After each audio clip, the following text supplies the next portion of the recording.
In today's video, I'm going to teach you how to pin a chat in Claude. Pinning a chat is a simple way to keep your most important conversations right at the top so you can get back to them quickly without scrolling or searching.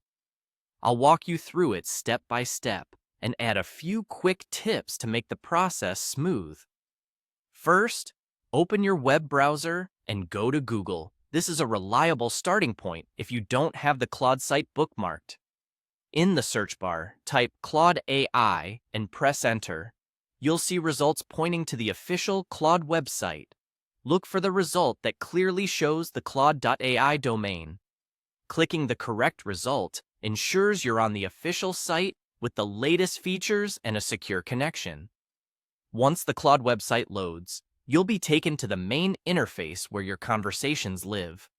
If you're starting fresh, you may land on the new chat page. If prompted, proceed as you normally would to access your account. From here, locate the chat you want to keep handy. You can either select it from the left sidebar, or if you're already inside the conversation, you're exactly where you need to be. Now, to pin the chat, look for the star icon. You'll typically see this near the chat title at the top of the page, or when you hover over the conversation name in the sidebar.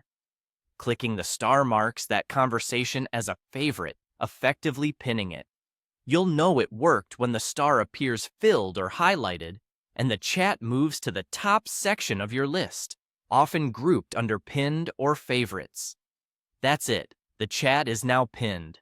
From this point on, it will stay easy to find, which is perfect for ongoing projects, important reference threads, or anything you revisit often. If you ever change your mind, click the star again to unpin, and the chat will return to its normal position. A couple of quick tips before we wrap up. Consider pinning only your most active or critical conversations so the pinned section stays tidy and useful. If you don't immediately see the star, try hovering your mouse over the chat title or opening the conversation. The icon may appear contextually. And if you tend to access Claude frequently, bookmark the site so you can skip the search step next time. You now know how to pin a chat in Claude using the star. Keep your workspace organized and enjoy faster access to what matters most.